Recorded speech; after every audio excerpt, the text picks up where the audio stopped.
El poder de la palabra. La palabra es uno de los dones con que el amor divino ha dotado al hombre. Y como todos los dones, tales como el don de pensar y el don de sentir, constituye un poder que el hombre debe utilizar exclusivamente para el bien. Ya sabemos que los pensamientos y los sentimientos tienen gran fuerza, y sabemos también que los hombres pueden con esa fuerza hacer bien si la utilizan en sentido positivo, o hacer mal si la utilizan en sentido negativo.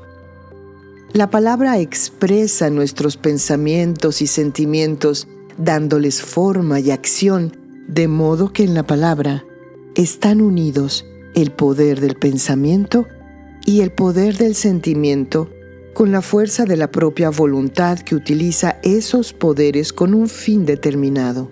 Por lo tanto, la palabra, sea hablada o escrita, constituye un conjunto de vibraciones que tiene por ley de afinidad intensa acción en las mentes y en las almas de quienes la escuchan o la leen.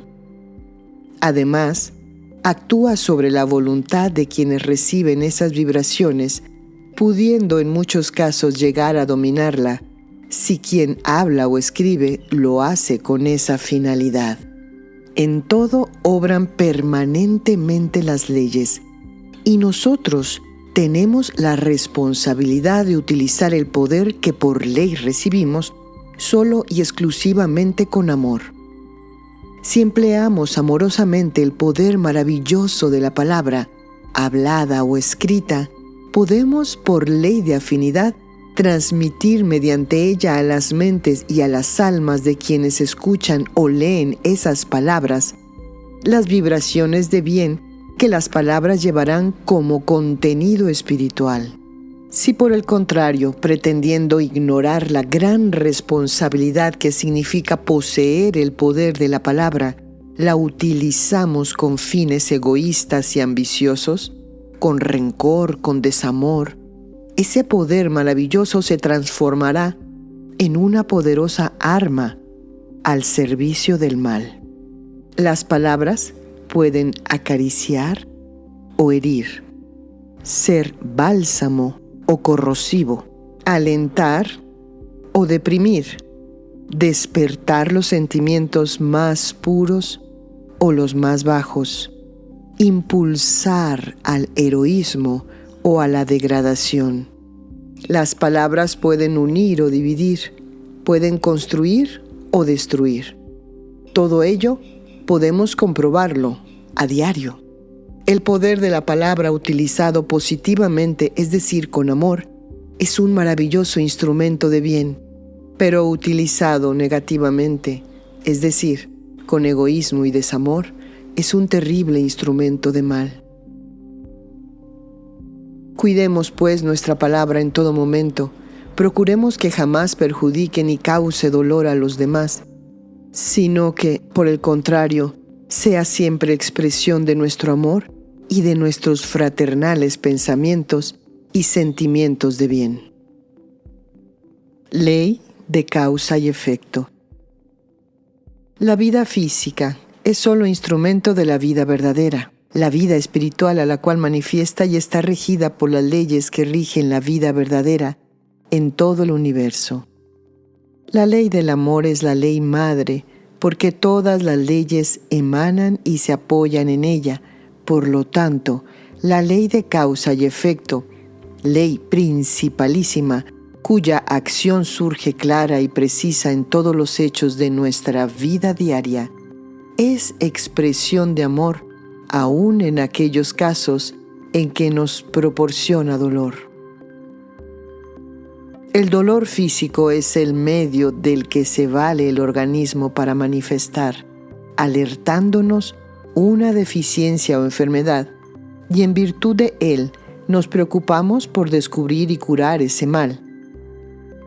Si no sintiéramos dolor alguno, en esos casos el mal avanzaría hasta destruirnos sin que hubiésemos podido detenerlo, porque lo ignorábamos. En consecuencia, el dolor físico es para el hombre un bien, porque alertándolos sobre la necesidad de examinarse, le permite curar o detener un mal físico. En lo que respecta a los dolores morales, ocurre exactamente lo mismo. El dolor moral nos advierte de males y enfermedades en nuestra alma causados por nuestros pensamientos, nuestros sentimientos y nuestros hechos contrarios a la ley del amor, en esta vida presente o en anteriores vidas humanas. Debemos considerar, pues, todo dolor físico o moral como el efecto de un mal físico o moral que es la causa que lo origina. Vale decir que tanto el dolor físico como en el dolor moral está actuando la ley de causa y efecto.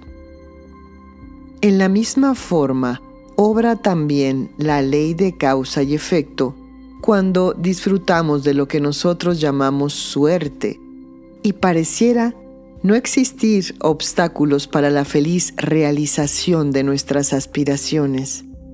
Esa facilidad para la cristalización de nuestras aspiraciones es, sin duda alguna, efecto de causas formadas en esta vida presente o en anteriores vidas humanas por nuestros fraternos pensamientos, deseos y hechos de bien para los demás.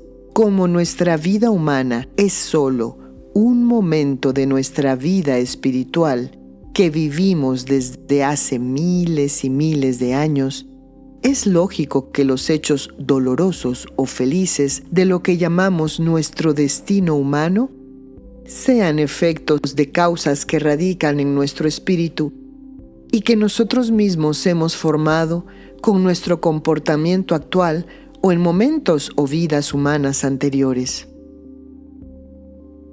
La acción de la ley de causa y efecto es tan evidente que aún careciendo del conocimiento de la vida, los hombres la han reconocido, como lo demuestran ciertos dichos populares como «quien las hace, las paga», o el enunciado de leyes fisiológicas como «toda acción trae reacción», que lleva implícito el reconocimiento de que toda causa produce un efecto acorde con ella.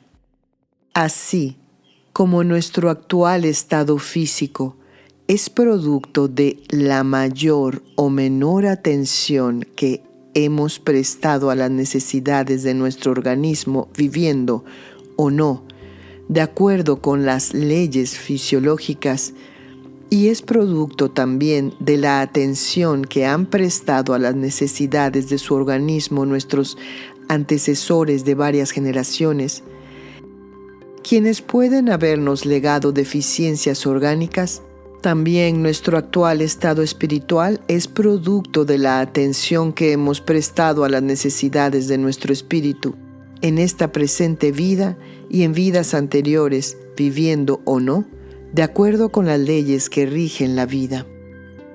En consecuencia, nunca deberemos quejarnos por los dolores o contratiempos que nos veamos precisados a soportar, ni deberemos tampoco jactarnos de nuestra buena suerte, pues en uno y otro caso, solo estaremos viviendo los efectos de causas que nosotros mismos hemos formado y que radican en nuestro propio espíritu.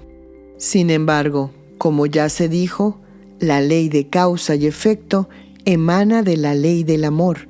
En consecuencia, aunque su acción nos resulte dolorosa, ese dolor es expresión de amor, por cuanto mediante él nos es posible comprender y reparar los errores que hemos cometido, lo cual nos permitirá aliviar en mucho nuestros sufrimientos y a la vez prepararnos para el futuro, vidas humanas más felices.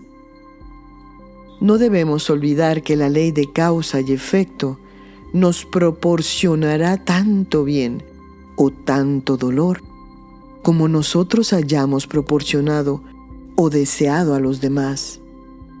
En consecuencia, en nuestro propio beneficio, procuremos no dañar ni desear mal jamás a nadie y hacer el máximo bien posible. En esa forma, nos veremos liberados en el futuro de vidas humanas dolorosas.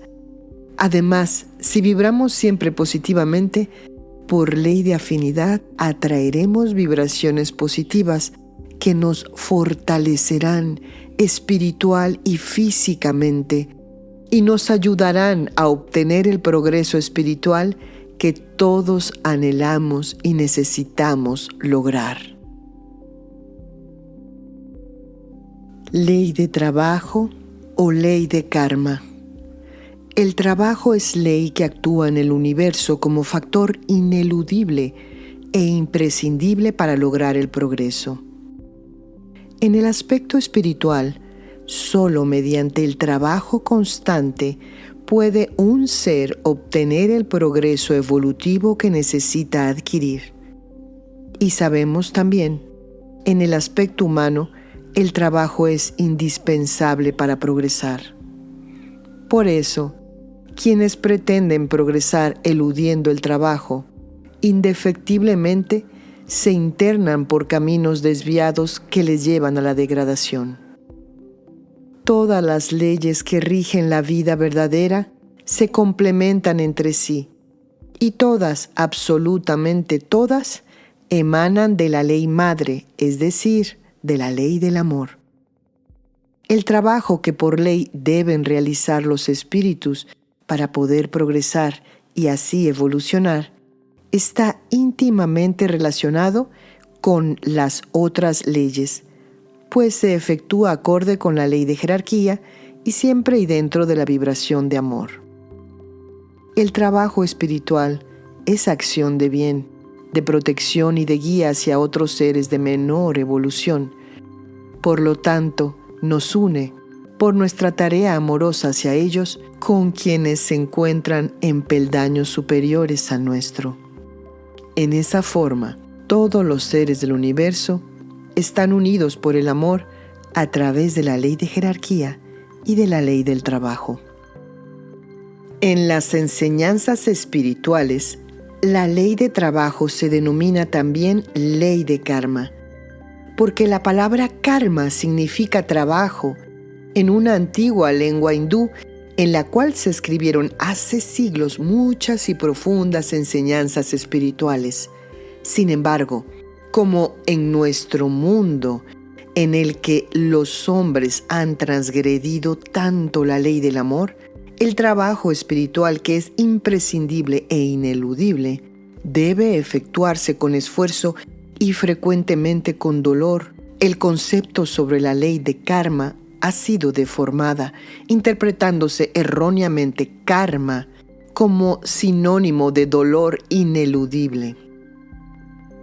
La ley de causa y efecto actúa a través de la ley de karma, o sea, de la ley de trabajo, y así quienes inevitablemente deben recibir en sí mismos el dolor que a otros proporcionaron, cumplen su trabajo en forma dolorosa, pero quienes no tienen deudas con la ley porque no la han transgredido o ya han saldado sus deudas con ella, cumplen su trabajo sin necesidad de vivir aspectos dolorosos.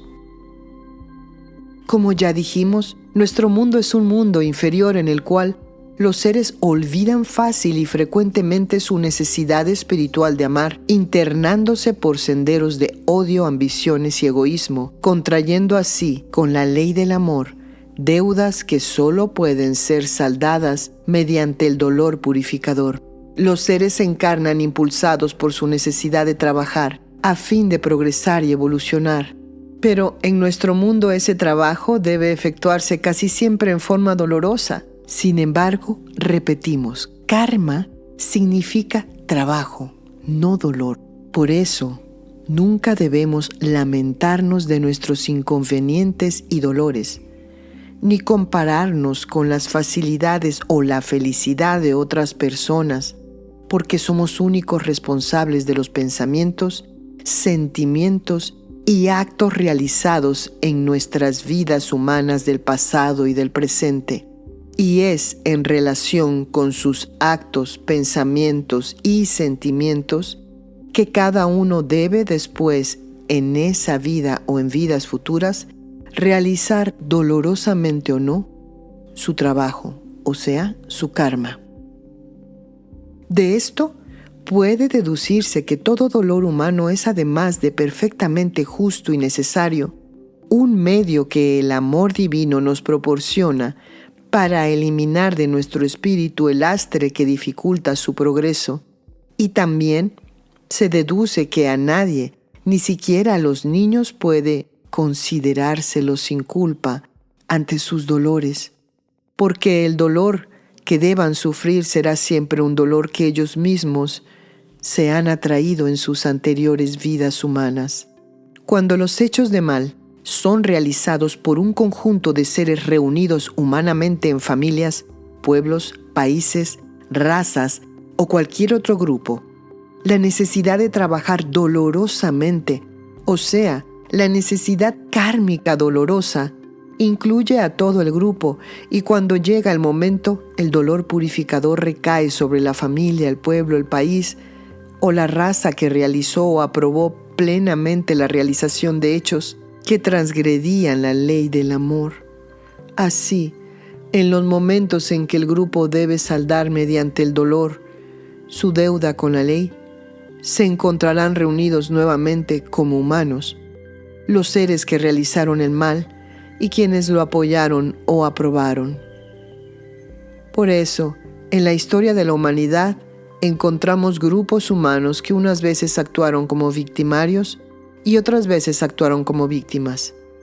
En consecuencia, no solo es imprescindible, sino también urgente que el conocimiento de la vida se difunda en el mundo entero, a fin de que los hombres se esfuercen al máximo por vivir de acuerdo con la ley divina del amor. Con ello no solo irá desapareciendo el dolor de nuestro mundo, sino que los hombres podrán progresar más rápidamente en el aspecto moral y espiritual.